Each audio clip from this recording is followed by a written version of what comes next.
Hello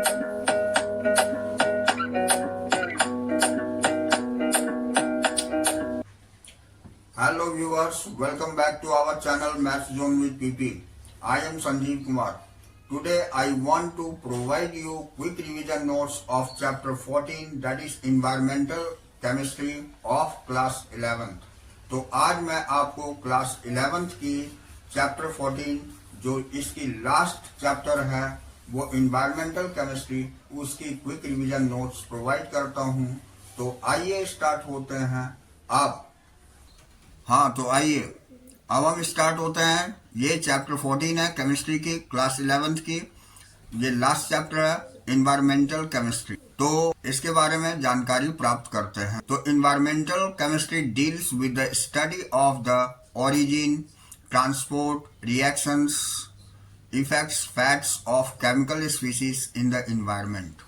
कहने का मतलब हो गया कि इन्वायरमेंटल केमिस्ट्री हमारी ओरिजिन की, ट्रांसपोर्ट और रिएक्शन, इफेक्ट और फैक्ट्स केमिकल स्पीसीज की इन्वायरमेंट में जो होती है उसकी स्टडी को कहते हैं।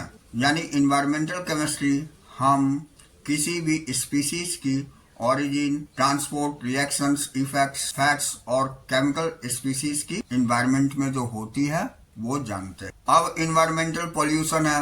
Environmental pollution is the effect of undesirable changes in our surroundings that have harmful effects on plants, animals and human beings. A substance which causes pollution is called a pollutant. They can be solid, liquid or in gaseous state. तो कहने का मतलब हो गया कि environmental pollution ये प्रभाव डालती है अनडिजायरेबल सब्सटेंस की जब हमारे सराउंडिंग में मिक्सिंग अप हो जाती है, जो हार्मफुल इफेक्ट प्लांट को, एनिमल को और ह्यूमन बींग्स को प्रोवाइड करती है। तो जो सब्सटेंस पोल्यूटेंट के रूप में पोल्यूशन करते हैं, जो सब्सटेंस हार्मफुल होते हैं उसे हम पोल्यूटेंट बोलते हैं। और दे कैन बी सॉलिड, ये सॉलिड हो सकते हैं, लिक्विड हो सकते हैं और इवन गैसियस स्टेट में भी पाए जाते हैं। अब हम एटमॉस्फेरिक पोल्यूशन देखते हैं। तो the atmosphere that surrounds the earth is not of the same thickness at different heights.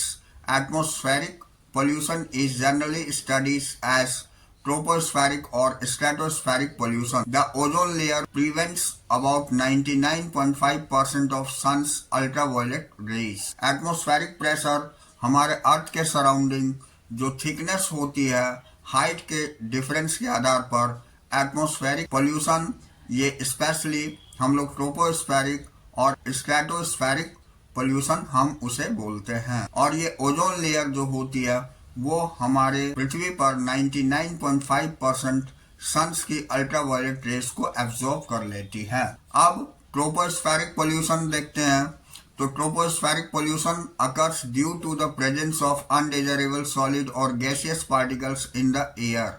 The following are the major gaseous and particulate pollutants present in the troposphere. Tropospheric pollutions में जो undesirable solid की या gaseous particles की air में जो पाई जाती है उसे हम कहते हैं, ये जो नीचे दिए गए हैं major gaseous particulates pollutants present होते हैं जो ट्रोपोस्फीयर में। अब हम गैसियस एयर पोल्यूटेंट्स देखते हैं। तो these are oxides of sulphur, nitrogen and carbon, hydrogen sulphide, hydrocarbons, ozones and other oxidants. तो गैसियस एयर पोल्यूटेंट्स हम बोलते हैं ऑक्साइड ऑफ सल्फर को, नाइट्रोजन को, कार्बन को, हाइड्रोजन सल्फाइड को, हाइड्रोकार्बन को, ओजोन और अदर ऑक्सीडेंट्स को। अब particulate pollutants, these are dust, mist, fumes, smoke, etc. ये पार्टिकुलेट पोल्यूटेंट्स कहलाते हैं। अब हम global warming and green house effects देखते हैं। हाँ तो अब हम global warming and green house effect देखते हैं। तो about 75% of solar energy reaching the earth is absorbed by the earth surface which increase its temperature. The rest of the heat radiates back to the atmosphere. Some of the heat is trapped by the gases such as carbon dioxide, methane, ozone, CFCs and water vapor. They add to the heating of the atmosphere, causing global warming. तो कहने का मतलब हो गया कि लगभग 75% solar energy जो है ये हमारी अर्थ के द्वारा एब्जॉर्ब कर ली जाती है, अर्थ सरफेस के द्वारा। अब जो टेम्परेचर इंक्रीज करती है और बाकी जो बचे हुए हीट होते हैं वो रेडिएट कर देती है ये एटमॉस्फेयर में। Some of the heat is trapped, कुछ हीट जो है ये ट्रैप होती है गैसेस के द्वारा, जैसे कार्बन डाइऑक्साइड, मीथेन, ओजोन होती है, और CFCs एंड वाटर वेपर के रूप में। They aid the heating of the atmosphere, और ये भी हीट करती है हमारे एटमॉस्फेयर को, जिससे कि ग्लोबल वार्मिंग होती है। अब हम नेक्स्ट देखते हैं, नेक्स्ट पैरा। तो in a green house visible light passes through the transparent glass and heats up the soil and the plants. The warm soil and plant emit infrared rays, it partly reflected and partly absorbed these radiations. This mechanism keeps the energy of the sun trapped in the greenhouse. कहने का मतलब हो गया green house में जो visible race होती है, जो पास आउट होती है ट्रांसपेरेंट ग्लास के द्वारा, वो हीट सॉइल और प्लांट्स के लिए। The warm soil and plant emit infrared rays, और उसमें से वार्म सॉइल और प्लांट जो है इंफ्रारेड रेस इमिट करती है। Partly reflect the partly absorb, कुछ रिफ्लेक्ट हो जाती है और कुछ एब्जॉर्ब हो जाती है ये रेडिएशन। तो इस मैकेनिज्म को कीप करता है एनर्जी ऑफ सन। सन जो ट्रैप करती है एनर्जी को, उसे ये कीप करता है ग्रीन हाउस में। अब हम एसिड रेन देखते हैं। तो when the pH of the rain water drops below 5.6 it is called acid rain. जब pH स्केल में रेन वाटर ड्रॉप्स की 5.6 से बिलो हो जाती है तो उसे हम एसिड रेन बोलते हैं। Acid rain is harmful for agriculture, trees and plants as it dissolves and washes away nutrients needed for their growths. तो इट कॉजेज रेस्पिरेटरी एलिमेंट्स, जो रेस्पिरेटरी एलिमेंट्स कॉज करती है in human beings and animals, यानी human beings में और animals में। When acid rain falls and flows as ground water to reach river, lakes etcetera, it affects plants and animal life in aquatic ecosystem. तो ये प्रभावित करती है plant और एनिमल लाइफ को एक्वेटिक इकोसिस्टम में भी। अब हम नेक्स्ट देखते हैं, नेक्स्ट पॉइंट है हमारी smog. The word smog is derived from smoke and fog. तो these are the two types of smog, classical and photochemical smog. Classical smog occurs in cool humid climate. It is mixture of smoke and fog and sulfur dioxide. It is also called reducing smog. Whereas photochemical smog occurs in warm and dry sunny climate. It has high concentration of oxidizing agent and therefore it is also called the oxidizing smog. कहने का मतलब हो गया smog जो है दो word से बने हुए हैं, स्मोक और फॉग से। ये स्मॉग दो टाइप के होते हैं, एक क्लासिकल होता है, दूसरा फोटोकेमिकल स्मॉग होता है। तो क्लासिकल स्मॉग जो है ये कूल ह्यूमिड क्लाइमेट में पाई जाती है और ये मिक्सचर होती है स्मॉग की, फॉग की और सल्फर डाइऑक्साइड की, इसीलिए इसको हम रिड्यूसिंग स्मॉग भी बोलते हैं। जबकि फोटोकेमिकल स्मॉग हम बोलते हैं ये वार्म कंडीशन और ड्राई सनी क्लाइमेट में होती है। अब हाई कंसंट्रेशन ऑक्सीडाइजिंग एजेंट की इसमें पाई जाती है, इसीलिए इसको हम ऑक्सीडाइजिंग स्मॉग भी बोलते हैं। अब हम बताते हैं ओजोन होल। तो ozone hole, depletion of ozone layer is known as ozone hole. जब ओजोन लेयर की डिप्लीशन हो जाती है, उसमें होल हो जाती है, खत्म हो जाती है ओजोन लेयर, तो उसे हम ओजोन होल बोलते हैं। अब effect of depletion of ozone layer, हम अब इसके प्रभाव को देखेंगे, ओजोन लेयर की डिप्लीशन की प्रभाव को। तो with the depletion of ozone layer, more ultraviolet radiation filters into troposphere. UV radiations leads to aging of skin, cataract, sunburn, skin cancer, killing of many phytoplanktons, damage to fish productivity etc. Ultraviolet radiation जो है ये filter होकर के troposphere में आती है और ये अल्ट्रावायलेट रेडिएशन जो है ये एजिंग ऑफ स्किन्स प्रोड्यूस करती है, कैटरेक्ट प्रोड्यूस करती है, सनबर्न होती है, स्किन कैंसर हो जाती है इसके कारण, और बहुत सारे फाइटोप्लैंक्टन समाप्त हो जाते हैं।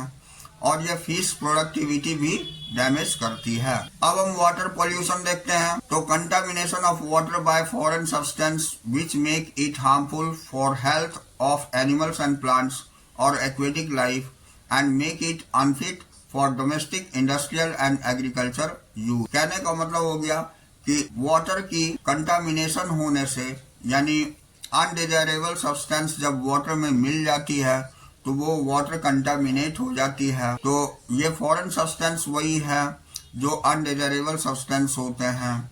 ये हार्मफुल होती है एनिमल के हेल्थ के लिए भी, प्लांट के लिए भी और एक्वेटिक लाइफ के लिए भी, जो इसे अनफिट करते हैं डोमेस्टिक के लिए, इंडस्ट्रियल के लिए और एग्रीकल्चरल के लिए।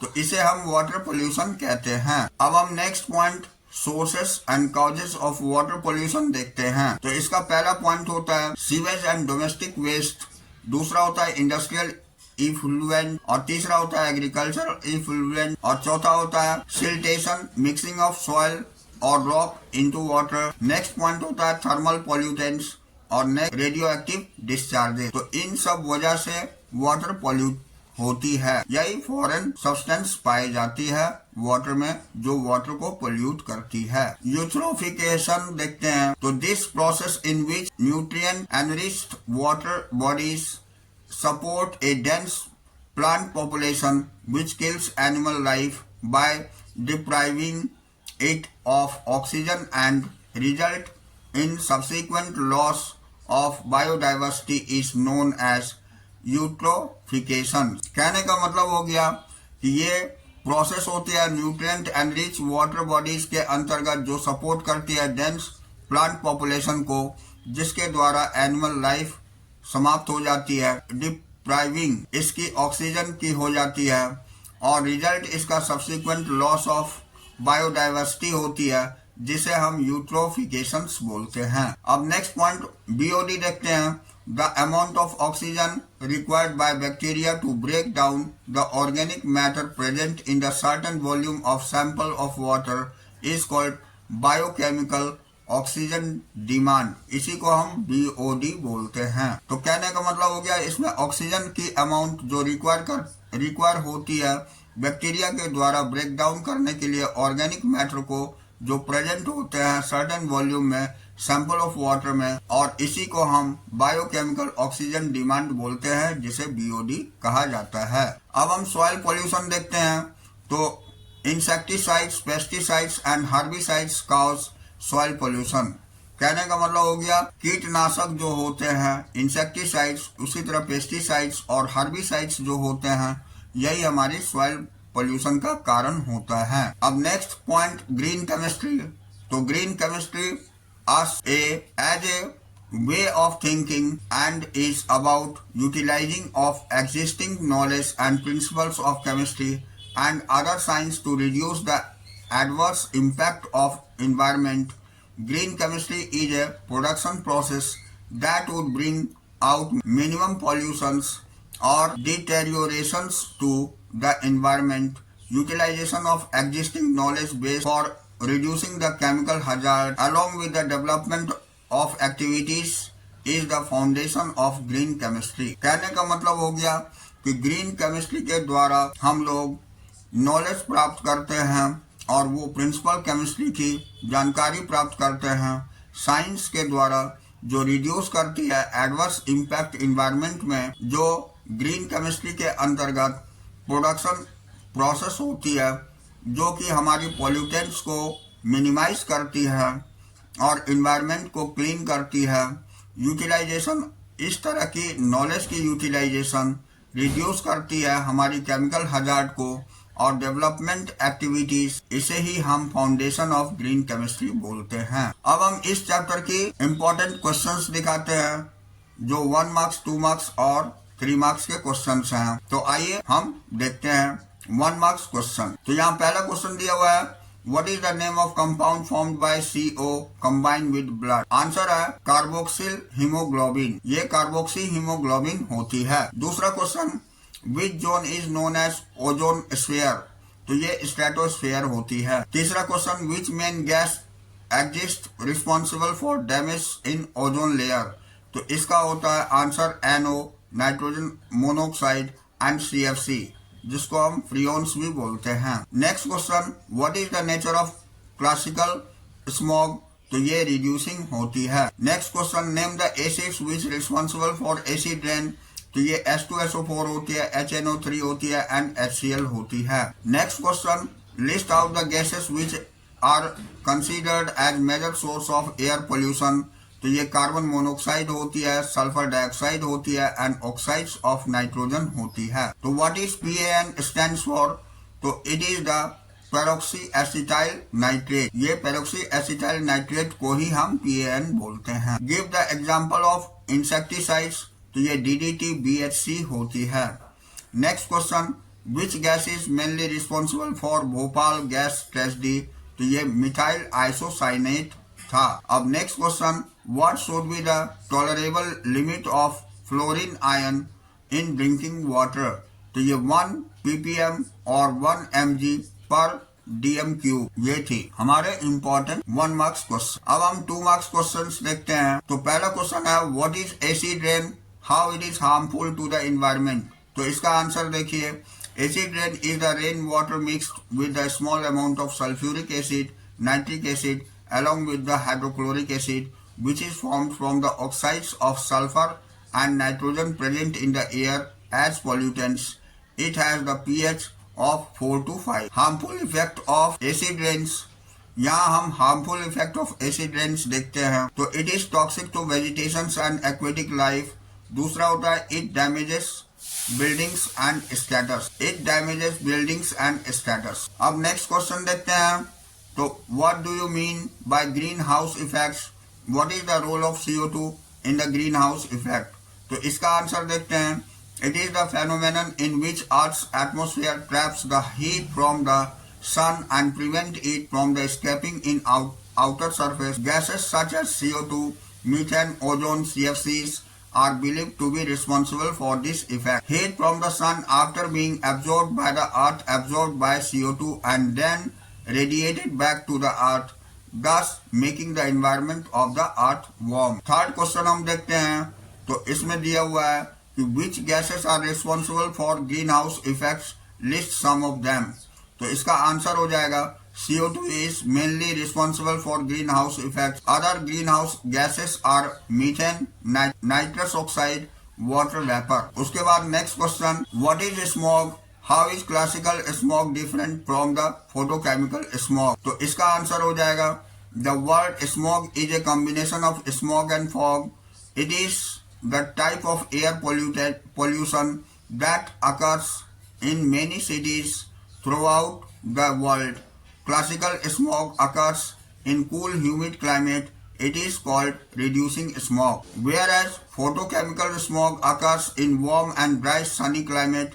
It has high concentration of oxidizing agent and therefore it is called the oxidizing smog. अब next question, what is the reaction involved in the ozone layer depletion in the stratosphere? तो इसका answer हो जाएगा CF2Cl2 plus UV, ये chlorine gas बना देती है और CF2Cl गैस। अब क्लोरीन गैस फिर ओजोन से रिएक्ट करके ये ClO plus O2 बनाती है और ये ClO गैस फिर ऑक्सीजन से अटैच होकर क्लोरीन अलग कर देती है और ऑक्सीजन बना देती है। अब हम नेक्स्ट क्वेश्चन देखते हैं। तो what is the full form of BOD and COD? यहाँ फुल फॉर्म पूछा गया है BOD और COD का। तो BOD stands for biochemical oxygen demand, whereas COD stands for chemical oxygen demand. अब what are the viable and non-viable particles?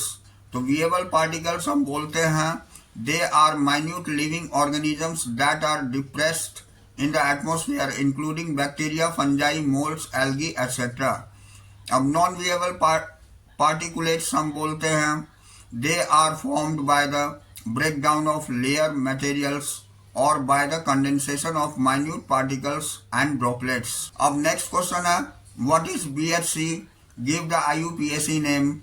तो BHC is benzene hexachloride. Its IUPAC name is 1, 2, 3, 4, 5, 6 hexachlorocyclohexane. So what is meant by PCBs? So PCBs are polychlorinated biphenyls. They are contaminants of water They are used as fluid in transformers and capacitors. अब next question हम देखते हैं, what is compound formed by CO combines with blood? तो when CO combines with blood, the following reactions occurs forming carboxy hemoglobin. यानी Hb plus CO, ये HbCO plus carboxy haemoglobin इसे ही कहते हैं, ये बन जाती है। अब हम 3 मार्क्स क्वेश्चन देखते हैं। इसमें पहला क्वेश्चन है, what do you understand by mist, second है स्मोक एंड थर्ड है फ्यूम। तो फर्स्ट का आंसर देखते हैं, mist. Mist are produced by particles of spray liquids and the condensation of vapours in air. अब स्मोक हम देखते हैं, they are very small soot particles produced by burning of organic matter. तीसरा हम देखते हैं फ्यूम्स। तो these are condensed vapors. Fumes of metals are well known particulates of the type. अब दूसरा क्वेश्चन देखते हैं, define the term pesticides. What are the categories of pesticides? तो आंसर इसका होगा, pesticides are substances which are used to kill the block of reproductive process or unwanted organisms. अब the 3 main categories of pesticides are, पहला होता है insecticides. तो these are used to control insect and curb disease and protect crops. दूसरा होता है herbicides. These are used to kill weeds. Example sodium chlorate, NaClO3 और sodium arsenates जो Na3ASO3 होती है। तीसरा होता है fungicides. तो these are used to check the growth of fungi, example methyl mercury होती है। अब नेक्स्ट क्वेश्चन हम देखते हैं कि what do you mean by ozone hole, what are its consequences.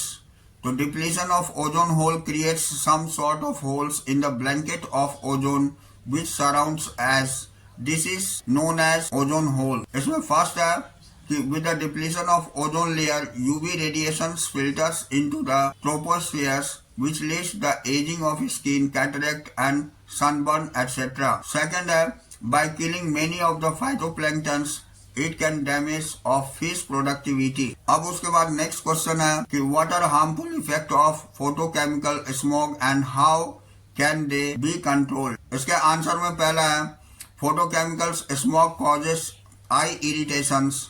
Second है, it damages plants. The leaves develop a metallic sheen. तीसरा है, rubber on exposure to photochemical smog loses its elasticity and becomes the inflexible and brittle. So usually catalytic converters are used to the automobiles which prevent the release of nitrogen oxide and hydrocarbons to the atmosphere of certain plants. For example, pinus, Juniperus, Quercus or Pyrus vitis can metabolize nitrogen oxide and therefore their plantation could help in this matter. अब हम next question देखते हैं। तो give the 3 examples in which green chemistry has been applied. तो इसका पहला answer होगा, in dry cleaning use of liquefied CO2 in place of tetrachloroethane यानी Cl2C डबल बॉन्ड CCl2। दूसरा point, in bleaching of paper using H2O2 in place of chlorine. तीसरा point, in the manufacture of chemicals like ethanol using environment friendly chemicals and condition. तो यहाँ हमारी chapter finish होती है। We will meet again on the next class.